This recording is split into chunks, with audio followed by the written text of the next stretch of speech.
নমস্কার প্রিয় বন্ধু মিডিয়ায় আপনাদের স্বাগত এবং আপনারা দেখছেন প্রিয় বন্ধু বাংলা সত্যের সন্ধানে সর্বদা আমি শুদ্ধশীল। বন্ধুরা, লোকসভা নির্বাচনের ঢাকে কার্যত কাঠি পড়ে গেল। আপনারা জানেন যে শীতকালীন অধিবেশন চলছে সংসদে এবং আগামী 22শে ডিসেম্বর সেই সংসদ অধিবেশন শেষ হবে, শীতকালীন অধিবেশন শেষ হবে এবং তারপর একদিন বাদ দিয়ে 23 তারিখ বাদ দিয়ে 24 তারিখ কলকাতায় আসছেন স্বয়ং দেশের প্রধানমন্ত্রী নরেন্দ্র মোদী। সেদিন কলকাতার ব্রিগেডে কিন্তু 1 লক্ষ কণ্ঠে গীতাপাঠ হবে এবং সেইখান থেকেই যে তীব্র হাওয়াটা উঠবে তা কিন্তু লোকসভা ভোট অবধি কিন্তু চলবে, এমনটাই কিন্তু মনে করা হচ্ছে। এর পাশাপাশি আপনারা জানেন যে এরপর সংসদের একটি অধিবেশন বাকি আছে, বাজেট অধিবেশন, যদিও সেখানে পূর্ণাঙ্গ বাজেট হবে না, ভোট অন অ্যাকাউন্ট বাজেট হবে এবং সেই বাজেট অধিবেশনের পরই কার্যত ফুল ইলেকশন মোডে ঢুকে যাবে গোটা ভারতবর্ষ। মার্চ মাসের মাঝামাঝি দ্বিতীয় সপ্তাহ নাগাদ কিন্তু সেখানে ঘোষণা হতে পারে ভারতের 2024-এর যে লোকসভা ভোট আছে তার সমস্ত কিছু সেখানে ঘোষণা হতে পারে। এবং আগেই আমরা বলেছিলাম যে 2019-এর মতো এবারেও কিন্তু 7 থেকে 8 দফায় ভোট হতে পারে এবং ওই মে মাসের তৃতীয় সপ্তাহ নাগাদ ভোট গণনা এবং সরকার গঠনের প্রক্রিয়া হবে। কিন্তু আপনারা জানেন যে এবারের যে ইলেকশন আসছে সেখানে বাংলার যে 42টি আসন আছে তার মধ্যে অন্তত 35টি আসন জেতার লক্ষ্যমাত্রা ধার্য করেছে বিজেপি। এখন এই আসন জিততে গেলে তার বিভিন্ন রকম রাজনৈতিক পলিসি হবে, প্রচার হবে, সব কিছু ঠিক আছে, কিন্তু যেটা প্রাথমিক জায়গা সেটা হচ্ছে এই সব কেন্দ্রে প্রার্থী ঠিক করা। ইতিমধ্যেই সেখানে প্রার্থী ঠিক করার জন্য ময়দানে নেমে পড়েছে বিজেপি। তারা কিন্তু অভ্যন্তরীণ সমীক্ষা চালাচ্ছে। এর পাশাপাশি এবারে কিন্তু ইম্পর্টেন্টলি ময়দানে আছে আরএসএসও। তারা কিন্তু প্রতিটি বিধানসভা ধরে ধরে, প্রতিটি লোকসভা ধরে ধরে তারা কিন্তু প্রচারক বিস্তারক সেখানে কিন্তু পাঠিয়ে দিয়েছেন এবং তাদের যে রিপোর্ট, তাদের সেই রিপোর্ট কিন্তু এই প্রার্থী বাছাইয়ের ক্ষেত্রে অন্যতম গুরুত্বপূর্ণ সিদ্ধান্ত হতে চলেছে। যদিও এই ফাইনাল সিদ্ধান্ত কে প্রার্থী হবেন এটা ঠিক করবে বিজেপির কেন্দ্রীয় কমিটি, কিন্তু প্রাথমিকভাবে 42টি আসনের জন্যই বেশ কিছু মুখের নাম উঠে এসছে এবং সেখানে স্বাভাবিকভাবেই প্রশ্ন উঠছে, গতবারে 18 আসন জিতেছিল বিজেপি, এবারে কি সকল সেই সাংসদের টিকিট পেতে চলেছেন? মন্ত্রিত্ব, কেন্দ্রীয় মন্ত্রিত্ব পেয়েছেন অনেকে, তারা কি সবাই টিকিট পাবেন? মহিলা মুখ কারা হচ্ছেন? সেলিব্রিটি মুখ কারা হচ্ছেন? কোথায় চমক থাকছে? এই বিভিন্ন প্রশ্ন কিন্তু ঘুরে বেড়াচ্ছে। রাজ্য স্তরের কোন নেতারা টিকিট পাচ্ছেন সেই নিয়েও প্রশ্ন রয়েছে। আবারও বলছি, এটা ফাইনালি ঠিক করবে কেন্দ্রীয় কমিটি, কিন্তু ওই 42টি আসন ধরে ধরে সেখানে কিছু আপডেট এসছে, কিছু নাম এসেছে এবং খুব সম্ভবত খুব বেশি বড় বদল না হলে ওই নামগুলোতেই কার্যত শিলমোহর পড়তে পারে, এমন একটা সম্ভাবনা কিন্তু উজ্জ্বল হচ্ছে। এক এক করে 42টি কেন্দ্রের নাম আপনাদের দেখাবো, কাদের নাম ভেসে এসেছে এবং যে রিপোর্টটি এসছে। আবারও বলছি, এটা কিন্তু ফাইনাল রিপোর্ট নয়, এর সঙ্গে বিজেপি অবভিয়াসলি আভ্যন্তরীণ করছে এবং তাদের কেন্দ্রীয় কমিটি ঠিক করবে। যাই হোক, প্রথমেই কথা বলবো কুচবিহার কেন্দ্র নিয়ে। যে কুচবিহার কেন্দ্রে গতবার নিশীথ প্রামাণিক জয়ী হয়েছিলেন এবং তিনি কেন্দ্রীয় মন্ত্রিত্বও আছেন। খুব সম্ভবত কোনো বদল হচ্ছে না এখানে। কোচবিহার থেকে 2024-এও টিকিট পাচ্ছেন নিশীথ প্রামাণিক। এর পরের আসন আলিপুরদুয়ার, গতবার জিতেছিলেন জন বার্লা, তিনিও কেন্দ্রীয় মন্ত্রিত্ব পেয়েছেন, কিন্তু এবার খুব সম্ভবত জন বার্লা আর টিকিট পাচ্ছেন না। তার জায়গায় এখানে টিকিট পাওয়ার সম্ভাবনা উজ্জ্বল হয়েছে মনোজ টিগ্গার, তিনি কিন্তু এই আসন থেকে টিকিট পেতে পারেন। জলপাইগুড়ি, গতবার জিতেছিলেন ডক্টর জয়ন্ত কুমার রায়, কিন্তু যা শোনা যাচ্ছে জয়ন্তবাবু নিজেই নাকি আর নির্বাচনে লড়তে খুব একটা আগ্রহী নন এবং এই জায়গায় কিন্তু সুপার চমক থাকতে পারে। এই জায়গায় প্রার্থী করতে পারে বিজেপি তাপসী রায়কে। আপনাদের মনে আছে ধূপগুড়ি উপনির্বাচনে এই তাপসী রায়কে কিন্তু প্রার্থী করা হয়েছিল এবং খুব ভালো ফাইট দিয়েও খুব অল্প ব্যবধানে হেরে যান ভারতের শহীদের স্ত্রী এবং সেই জায়গায় তাপসী রায়কে কিন্তু জলপাইগুড়ি কেন্দ্রে এবার টিকিট দিয়ে চমক দিতে পারে বিজেপি, এমন একটা সম্ভাবনা শোনা যাচ্ছে। দার্জিলিং কেন্দ্র, রাজু বিস্তা গতবার এখান থেকে জিতেছিলেন, এবারেও সম্ভবত রাজু বিস্তায় টিকিট পাচ্ছেন। এখানে চেঞ্জ হওয়ার খুব একটা সম্ভাবনা কিছু শোনা যাচ্ছে না। দার্জিলিং খুব পজিটিভ আসন রয়েছে এবং জেতার ব্যাপারেও ক্যান্ডিডেট বদলের ব্যাপারে কোনো কিছু শোনা যাচ্ছে না এখান থেকে। এরপর আসছে রায়গঞ্জ, এখান থেকে জিতেছিলেন দেবশ্রী চৌধুরী এবং তিনি কেন্দ্রীয় মন্ত্রিত্বও পান, যদিও মাঝপথে থেকে মন্ত্রিত্ব থেকে সরিয়ে দেওয়া হয়। এবার কিন্তু দেবশ্রী চৌধুরী রায়গঞ্জ থেকে টিকিট পাচ্ছেন না খুব সম্ভবত। সেখানে একজন সেলিব্রিটি মুখ আসতে পারেন এবং সেই জায়গায় এগিয়ে রয়েছেন পাপিয়া অধিকারী বলে শোনা যাচ্ছে। ইতিমধ্যেই তিনি কিন্তু যথেষ্ট ভোকাল এবং সোশ্যাল মিডিয়ায় যথেষ্ট পরিচিত মুখ হয়ে উঠেছেন। বিজেপি সমর্থকদের কাছে তার একটা গ্রহণযোগ্যতা তৈরি হচ্ছে। 2024-এ রায়গঞ্জ থেকে প্রার্থী হতে পারেন পাপিয়া অধিকারী, এমনটাই কিন্তু শোনা যাচ্ছে। বালুরঘাট 2019-এ জিতেছিলেন ডক্টর সুকান্ত মজুমদার, বর্তমান রাজ্য সভাপতি, এবং 2024-এ এখানে কোনো বদল হচ্ছে না, ডক্টর সুকান্ত মজুমদারই টিকিট পাচ্ছেন, এমনটাই কিন্তু শোনা যাচ্ছে। মালদা উত্তর 2019-এ বামফ্রন্ট থেকে এসে বিজেপিতে যোগদান করেন খগেন মুর্মু এবং তিনি সেখানে পদ্ম ফোটান, কিন্তু 2024-এ খুব সম্ভবত এখানে প্রার্থী বদল হচ্ছে। খগেন মুর্মুর বদলে এখানে প্রার্থী হতে পারেন জুয়েল মুর্মু, এমনটাই কিন্তু শোনা যাচ্ছে। মালদা দক্ষিণ গতবার খুব ভালো ফাইট দিয়েছিলেন শ্রীরূপা মিত্র চৌধুরী, খুব অল্প ব্যবধানে, মানে লোকসভার হিসেবে বলা যায় সেইভাবে কোনো ব্যবধানই নয়, তিনি কিন্তু হেরে যান।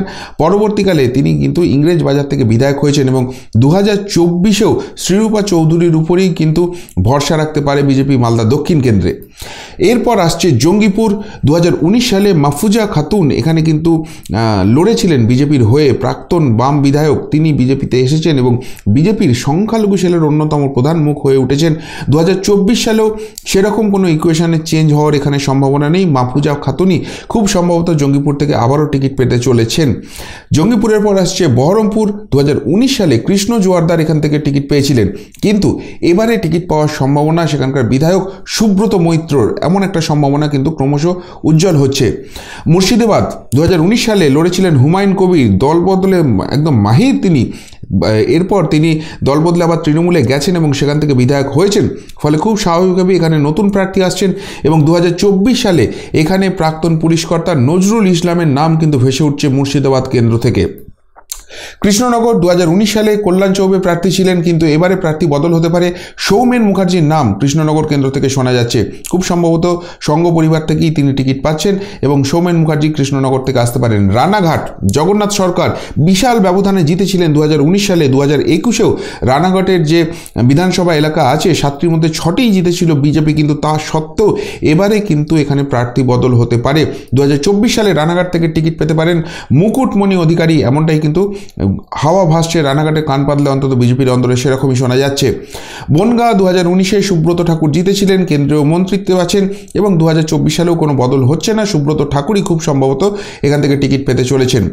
বনগাঁর পর আসছে ব্যারাকপুর। অর্জুন সিং তৃণমূল থেকে বিজেপিতে যোগদান করে টিকিট পান এবং সেখানে তিনি জেতেন, কিন্তু পরবর্তীকালে তিনি আবার তৃণমূলে ব্যাক করে যান, ফলে 2024-এ নতুন মুখের দরকার আছে এবং ফাল্গুনী পাত্র, যিনি এখন মহিলা মোর্চার প্রধান পদে রয়েছেন, সেই ফাল্গুনী পাত্র কিন্তু ব্যারাকপুর থেকে টিকিট পেতে পারেন, এমন একটা সম্ভাবনা উঠে আসছে। দমদম কেন্দ্রে 2019 সালে শ্রমিক ভট্টাচার্য তিনি প্রার্থী ছিলেন, কিন্তু 2024 সালে শিলভদ্র দত্তকে খুব সম্ভবত বিজেপি এখানে প্রার্থী করতে চলেছে। তার নামে কিন্তু ভালো রেকমেন্ডেশন দমদম কেন্দ্রের জন্য জমা পড়ছে এবং শিলভদ্র দত্তের যে অ্যাক্টিভিটি, তাতে কিন্তু দমদম এলাকার স্থানীয় যারা তৃণমূলের রয়েছেন তারাও বলছেন শিলভদ্র দত্ত হলে কিন্তু এখানে ফাইটটা রীতিমতো টাফ হবে এবং বিজেপি কর্মী সমর্থকরাও তাকে নিয়ে খুব উৎসাহিত। দমদমের পর বারাসাত কেন্দ্র, যেখানে মৃণাল কান্তি দেবনাথ 2019-এ বিজেপির প্রার্থী হয়েছিলেন, এবারে সেখানে কিন্তু প্রফেসর বিমল শঙ্কর নন্দকে প্রার্থী করা হতে পারে, এমন একটা সম্ভাবনা উঠে আসছে। বারাসাতের পর বসিরহাট 2019 সালে সায়ন্তন বসু এখানে প্রার্থী হয়েছিলেন, 2024 সালে এখানে কিন্তু প্রার্থী হতে পারেন নাজিয়া এলাহি খান, এমন একটা সম্ভাবনা উঠে আসছে। বসিরহাটের পর জয়নগর 2019 সালে প্রার্থী ছিলেন অশোক কান্ডারি, কিন্তু 2024 সালে সেখানকার বর্তমান জেলা সভাপতি উৎপল নস্করকে প্রার্থী করা হতে পারে, এমন একটা রেকমেন্ডেশন কিন্তু সংঘ পরিবারের তরফ থেকে শোনা যাচ্ছে। জয়নগরের পর মথুরাপুর শ্যামাপ্রসাদ হালদার 2019 সালে প্রার্থী হয়েছিলেন, কিন্তু 2024 সালে সেখানে টিকিট পেতে পারেন দিলীপ জাটুয়া, এমন একটা সম্ভাবনা আসছে। ডায়মন্ড হারবার খুব ইন্টারেস্টিং কেন্দ্র, অভিষেক বন্দ্যোপাধ্যায় সেখানে প্রার্থী হন তৃণমূল কংগ্রেসের, সেখানকার সাংসদ। 2019 সালে নীলাঞ্জন রায়কে প্রার্থী করেছিল বিজেপি, কিন্তু 2024-এ এখানে কিন্তু চমক দিতে পারে বিজেপি। সোনালী গুহ তৃণমূলের প্রাক্তন সৈনিক, কিন্তু বর্তমানে তিনি বড্ড বেশি ভোকাল ব্যানার্জি পরিবারের বিরুদ্ধে অভিষেক বন্দ্যোপাধ্যায় সম্বন্ধে, সেই সোনালী গুহকেই কিন্তু ডায়মন্ড হারবার থেকে প্রার্থী করার একটা কথা শোনা যাচ্ছে। যাদবপুর অনুপম হাজরা তৃণমূল থেকে বিজেপিতে এসে টিকিট পেয়েছিলেন, কিন্তু 2024 সালে সেখানে একটা বদল আসছে, রূপা গাঙ্গুলিকে প্রার্থী করানো সেখানে চেষ্টা হচ্ছে। রূপা গাঙ্গুলি যদি এই কেন্দ্রে প্রার্থী না হন তাহলে কিন্তু প্রার্থী হতে পারেন কেয়া ঘোষ, আরেক বিজেপি নেত্রী, তার নামটা উঠে আসছে, কিন্তু প্রাথমিকভাবে এখানে রূপা গাঙ্গুলির কথা ভাবা হচ্ছে। যাদবপুরের পর কলকাতা দক্ষিণ 2019 সালে চন্দ্র বসু এই কেন্দ্র থেকে প্রার্থী হয়েছিলেন। 2024 সালে সুপার চমক থাকতে পারে, মিঠুন চক্রবর্তী খুব সম্ভবত কলকাতা দক্ষিণ কেন্দ্র থেকে বিজেপির প্রার্থী হচ্ছেন, এমন একটা সম্ভাবনা বিজেপির অভ্যন্তরে কিন্তু শোনা যাচ্ছে। কলকাতা উত্তর 2019 সালে রাহুল সিনহা প্রার্থী হয়েছিলেন, কিন্তু 2024 সালে এখানে স্থানীয় কাউন্সিলর সজল ঘোষ তাকে কিন্তু টিকিট দেওয়া হতে পারে এবং তাকে দেওয়ার জন্য কিন্তু ইতিমধ্যেই কর্মীদের মধ্যে যথেষ্ট একটা উৎসাহের স্রোত দেখা যাচ্ছে। কলকাতা উত্তরে সজল ঘোষ চায় এমন একটা হাওয়া কিন্তু বিজেপির অন্দরে ক্রমশ জোরালো হচ্ছে। হাওড়া আসনে গতবার ছিলেন রন্তুদেব সেনগুপ্ত, কিন্তু 2024 সালে সেখানে স্থানীয় কন্যা তথা সেলিব্রিটি মুখ অঞ্জনা বসু তাকে প্রার্থী করা হতে পারে এমন একটা কথা শোনা যাচ্ছে। উলুবেড়িয়া কেন্দ্রে 2019 সালে প্রার্থী হয়েছিলেন জয় ব্যানার্জি। 2024 সালে শিক্ষাবিদ মাসুম আক্তার তাকে কিন্তু প্রার্থী করা হতে পারে। কাজী মাসুম আক্তারের নাম কিন্তু উলুবেড়িয়া কেন্দ্রের জন্য জোরালোভাবে উঠে আসছে। এরপর শ্রীরামপুর 2019 সালে দেবজিৎ সরকার সেখানে কিন্তু প্রার্থী হয়েছিলেন, কিন্তু 2024 সালে সেখানে কল্যাণ ব্যানার্জি যদি টিকিট পান তাকে চাপে ফেলার জন্য একটা স্ট্র্যাটেজি হতে পারে। কবির শঙ্কর বসু তার প্রাক্তন জামাই তাকে কিন্তু প্রার্থী করা হতে পারে শ্রীরামপুর কেন্দ্র থেকে, এমন একটা সম্ভাবনা ক্রমশ জোরালো হচ্ছে। এরপর হুগলি 2019 সালে লকেট চ্যাটার্জি জিতেছিলেন, কিন্তু এবারে তার কেন্দ্র বদল হচ্ছে খুব সম্ভবত। 2024 সালে সেখানে কিন্তু আইনজীবী বিজেপি নেত্রী প্রিয়াঙ্কা টিবরেওয়াল তার নাম জোরালোভাবে ভেসে উঠছে হুগলি কেন্দ্রের জন্য। আরামবাগ 2019 সালে তপন রায় প্রার্থী ছিলেন, খুব ক্লোজ মার্জিন হয়েছিল, কিন্তু এবারে প্রার্থী বদল হচ্ছে। শিক্ষাবিদ মাস্টারমশাই এবং স্থানীয় বিধায়ক মধুসূদন বাগ খুব সম্ভবত তিনি টিকিট পেতে পারেন আরামবাগ কেন্দ্র থেকে। এরপর তমলুক 2019 সালে সিদ্ধার্থ নস্কর তিনি প্রার্থী হয়েছিলেন, কিন্তু 2024 সালে বর্তমান যিনি তৃণমূলের হয়ে সাংসদ আছেন দিব্যেন্দু অধিকারী তাকে একটা টিকিট দেওয়ার সম্ভাবনা আছে। খুব সম্ভবত তিনি নির্বাচনের আগে তৃণমূল ত্যাগ করবেন এবং বিজেপি যোগদান করবেন এবং তিনিই কিন্তু টিকিট পেতে পারেন এমন একটা সম্ভাবনা উজ্জ্বল হচ্ছে। এর পরের কেন্দ্র সেখানে কিন্তু সুপার চমক থাকতে পারে। কাঁথি আসন দেবাশিস সামন্ত 2019 সালে ডাক্তারবাবু তিনি প্রার্থী হয়েছিলেন, কোভিডের সময় অসম্ভব সেবা করেছেন মানুষের, কিন্তু তাকে প্রাণ দিতে হয়েছে। 2024 সালে সেখানে বিরোধী দলনেতা শুভেন্দু অধিকারী তাকে কিন্তু প্রার্থী করা হতে পারে। সরাসরি শুভেন্দু অধিকারীকে ভোটের ময়দানে নামানোর সম্ভাবনা রয়েছে, কেননা এই সিট ইতিমধ্যেই তৃণমূলের দখলে রয়েছে এবং তার পিতা শিশির অধিকারী তিনি এই আসন থেকে কিন্তু তৃণমূল সাংসদ। আর খুব সম্ভবত 2024 তৃণমূল কংগ্রেস শিশিরবাবুকে আর টিকিট দেবে না এবং সেই ক্ষেত্রে 2024 সালে শুভেন্দু অধিকারীকে সরাসরি কিন্তু ভোটের ময়দানে নামানো হতে পারে এমন একটা সম্ভাবনার কথা শোনা যাচ্ছে।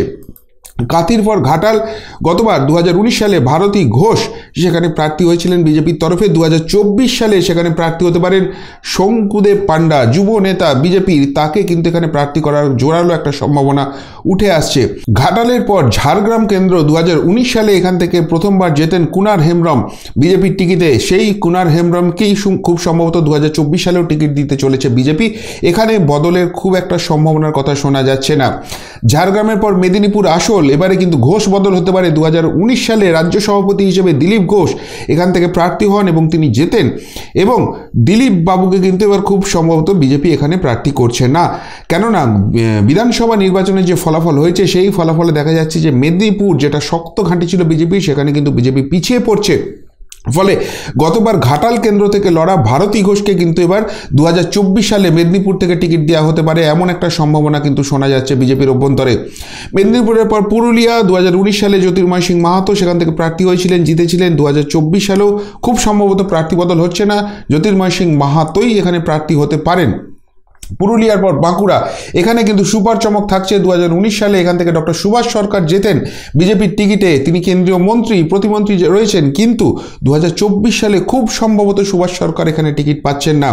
হুগলি কেন্দ্র থেকে তুলে এনে লকেট চ্যাটার্জিকে কিন্তু বাঁকুড়া কেন্দ্রের দায়িত্ব দেওয়া হতে পারে, তাকে এই কেন্দ্রে প্রার্থী করা হতে পারে এমন একটা সম্ভাবনা কিন্তু উঠে আসছে। বাঁকুড়ার পর বিষ্ণুপুর এই কেন্দ্রেও কিন্তু চমক থাকতে পারে। 2019 সালে সৌমিত্র খাঁ এখান থেকে জেতেন বিজেপির টিকিটে, তার আগে তিনি তৃণমূলের টিকিট এখানকার সাংসদ ছিলেন। 2024 সালেও প্রাথমিকভাবে সৌমিত্রবাবুর নামই শোনা যাচ্ছিল বিষ্ণুপুর কেন্দ্র থেকে, কিন্তু যেটা একটা সম্ভাবনা উঠে আসছে এই কেন্দ্র থেকে সৌমিত্র খাঁকে আটকাতে তৃণমূলের তরফে খুব সম্ভবত প্রার্থী করা হবে সুজাতা মণ্ডল খাঁ, অর্থাৎ সৌমিত্র খাঁয়ের প্রাক্তন স্ত্রীকে। আর সেই জায়গাটাকে কাউন্টার অ্যাটাক করতে সৌমিত্র খাঁকে টিকিট না দিয়ে 2024 সালে চন্দনা বাউরি শালতোরার যিনি বিধায়ক রয়েছেন বিজেপির বিধায়ক রয়েছেন সেই চন্দনা বাউরিকে কিন্তু বিষ্ণুপুর কেন্দ্র থেকে টিকিট দেওয়া হতে পারে এমন একটা সম্ভাবনার কথা বারবার উঠে আসছে বিজেপির অভ্যন্তরে। বিষ্ণুপুরের পর বর্ধমান পূর্ব 2019 সালে পরেশচন্দ্র দাস এখান থেকে প্রার্থী হয়েছিলেন, কিন্তু 2024-এ খুব সম্ভবত এখানে প্রার্থী বদল হচ্ছেন। বলরাম ব্যাপারী এই কেন্দ্র থেকে টিকিট পেতে পারেন এমন একটা আভাস উঠে আসছে গেরুয়া শিবিরের অন্দরমহল থেকে।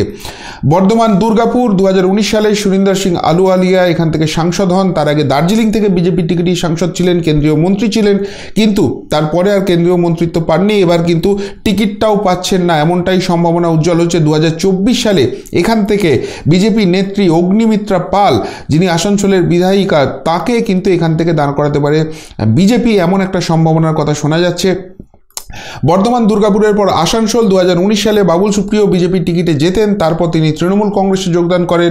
এখানে উপনির্বাচন হয়, যেখানে শত্রুঘ্ন সিনহা তৃণমূল কংগ্রেসের টিকিটে বর্তমানে সাংসদ রয়েছেন। 2024-এর নির্বাচনে সেই বিহারী বাবুকে হারাতে কিন্তু স্থানীয় বাবুর দিকে নজর দিতে পারে জিতেন্দ্র তিওয়ারি, তাকে প্রার্থী করতে পারে আসানসোল থেকে বিজেপি, এমন একটা সম্ভাবনার কথা শোনা যাচ্ছে।